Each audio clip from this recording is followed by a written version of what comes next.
Hey moms and dads, today we are going to talk about having a second baby, not you dads, moms. We're going to talk about having that second baby or third baby or fourth or whatever, and what to do with your existing child or children and kind of how to help them work through that feeling of maybe jealousy or feeling a little bit displaced, just sort of helping them work through that. My husband and I actually tried a few of these ourselves when we had our second daughter, and I actually feel like it really helped out a lot when new baby arrived. So in the video today, I want to talk about a few things. First, I want to talk about emotional care, and then I want to talk about understanding. I want to talk about caring for their physical needs, and then also kind of what to do if it maybe doesn't go so great and there's some regression or there's a little bit of maybe some bumps in there. I'm going to start off with a story really quick. I have two girls, one is 6 and one is 2, so they're about 4 years apart. So this story probably works better when there's a little bit more of an age gap. It's not going to work as well if there's like a year or 2 years probably, because they might not quite understand it as much. My husband and I started asking our older daughter what she would think about having a big girl bed, and maybe showing her a few pictures of pretty big girl beds, and she, oh yeah, oh that's pretty, and so, okay, well, when you get to be a big girl, maybe we'll get you this bed. And we kind of just worked that in casually in conversation. Sometime later, as we were talking about this new baby, and because, I had my tummy at that point, and we had talked a lot about the baby, and we were talking about it, and so my oldest asked, well, Mommy, where's the baby going to sleep when she gets here? And I said, well, we're going to need to get her a crib because babies sleep in cribs. Now, as a side note, my older daughter was sleeping in the crib, which was a convertible, and so we had it out to the toddler bed.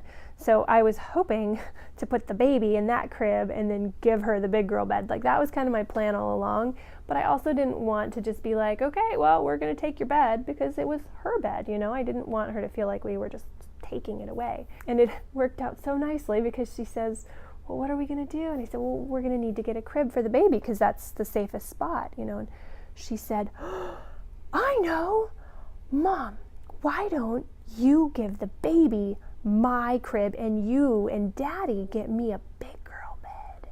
So, this was self-serving for sure, but at the same time, it was also her little heart to be able to give something to her sister.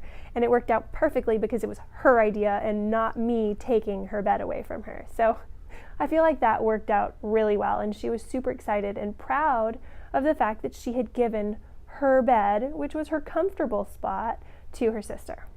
So the first thing we're going to talk about, as I mentioned, is emotional care. And this is just basically like talking to your kid, maybe even before they know you're pregnant, so maybe early on in the pregnancy, start talking to them about babies and how they feel about babies and what they would think about having a new little baby brother or a little baby sister, and sort of just kind of get a feel about where they're at emotionally. Also, bring them into the process as soon as you're comfortable with them knowing, because once they know, everybody's gonna know.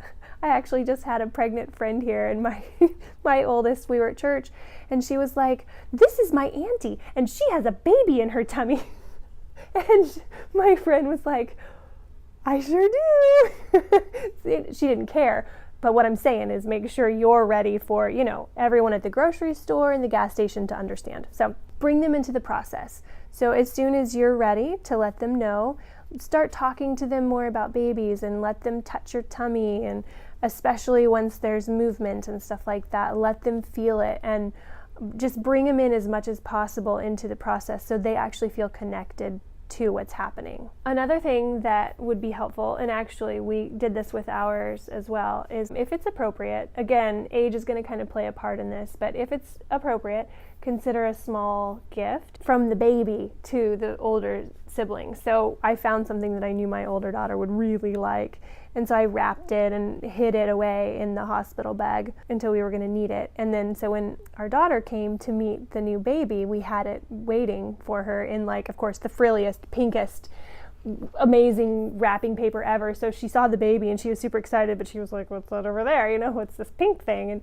so we said, oh, that's your sister got that for you. She wanted to get you a gift. And so she was 4, and so it still was like, really? She did? And she opened it and she was so excited. And still to this day, it's like, oh, well, this was from my sister. And it also makes them feel special because there's a lot of attention being paid to this brand new baby and oh my gosh. And so it made her feel special too.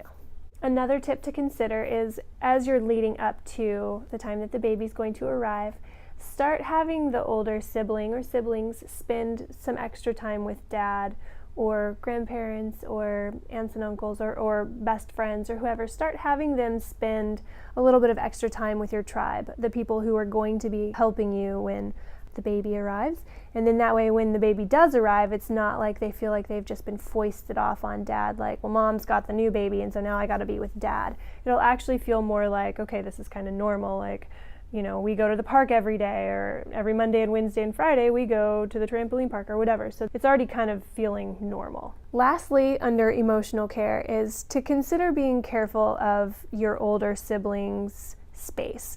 And this kind of goes back to the story that I told about the crib. If at all possible, protect your older sibling or the older child's area. Their stuff, you know, their bed, their toys, like kind of protect that as much as possible. If you're room sharing, that's okay. You can still do that. Make sure they still have a little nook. It's easy, I think, for older siblings to feel a little displaced because babies come in and they're loud and there's wipes and diapers everywhere. And, you know, just be sensitive to your older child's area. The next area that I want to cover is understanding and helping your older children build that understanding of what's about to happen. So one really great place to start is books. Find some age-appropriate books and start reading to them about what that's going to look like. We have a couple really cute books, and actually we can refer to them in the description below. They were really handy for us, and I think we actually still read a few of them right to this day. And it's called Me Too, and it's My Sister Wants Everything That I Want. In the understanding category, make sure that you answer their questions too. Kind of overshare in an appropriate way about what life is going to look like and what a baby's all about and about how they need this time and about they're going to need attention and stuff like that. So kind of overshare with your children about what to expect, because the more they hear about it, the more the wheels will start to turn and they'll be like, okay, I'm hearing this over and over, I get it. Another thing that you can do with helping your children with the whole understanding aspect of all of this is if you have friends or if you know of people that you can be in their lives, if they have little ones or if they have babies, go visit them. And that also would include the trip to the grocery store where there's a baby.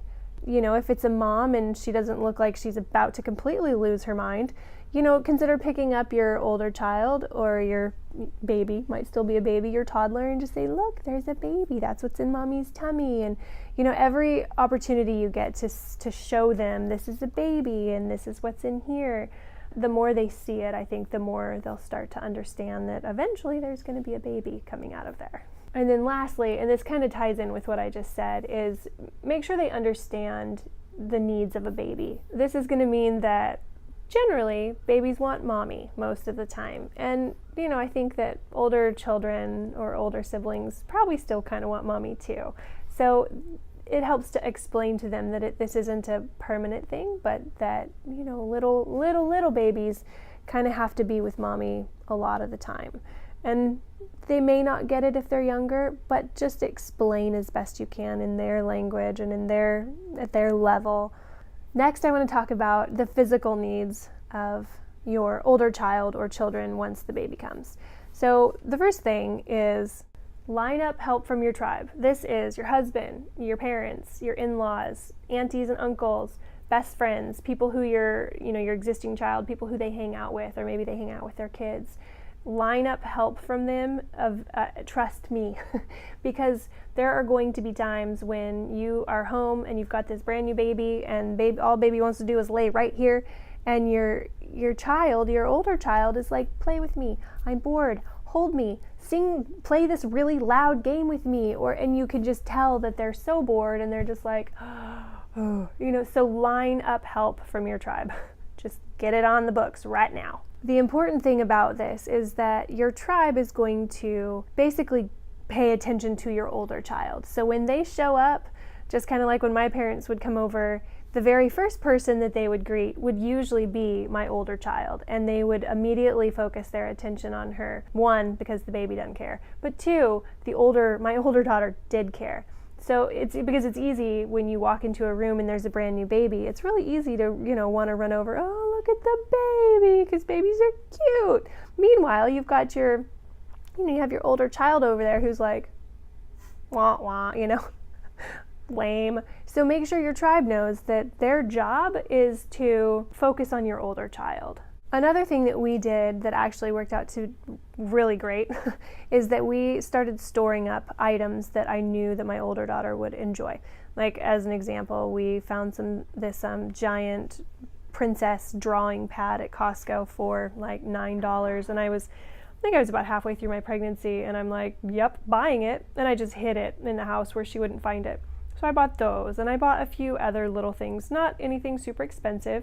And also I did it over the period of my entire pregnancy, where there were little things that when push came to shove and she was bored or she needed something special and I was trying to, not run away, I had something for her, and that princess pad actually turned out to be a great plan. So yay, Costco. Lastly, I want to talk about regression and the necessity that you prepare your heart for it. You can have done everything right, you could do all the things that I've suggested and more, and your older child or older children could still be like, blah, and just kind of completely go off the wall. I think it's normal. They're excited, but their little world has just been like turned completely upside down. This is basically just me giving you a little bit of encouragement to prepare your heart for it, and also prepare kind of your mind of how you're going to handle it and what it's going to look like. And I think that it can happen it doesn't matter if your older child is 1.5 years when that baby's born or 8. I think that on some level, most kids at some point in time are going to, just kind of be over this whole having to share my parents thing. It won't last forever. You will come into a new normal. Your new family, whether it's a family of 4 or a family of 5 or whatever, it will level out, it'll normalize, and you'll get back to a new normal. Well, I hope that you have found some of this helpful, and hopefully as you prepare for this new baby that's going to be coming, that some of these tips will work. I know they worked for us, and I was so grateful for the places where I found this information, because it just made me feel a whole lot better. If you liked the video, please give it a like, and also I'd like to invite you to be a subscriber if you're not already. That way you'll get notification when we do our new videos. We actually do a video every week, so we would love for you to join us weekly. You can also visit us on Facebook. We have a Facebook page, and would love for you to check us out there as well and be a Facebook friend.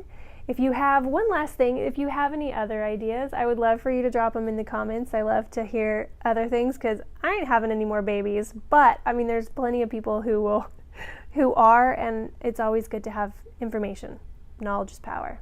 So leave me a comment, and that's it. I hope you guys are having a great day. Hopefully we'll see you again next week, and thanks for watching.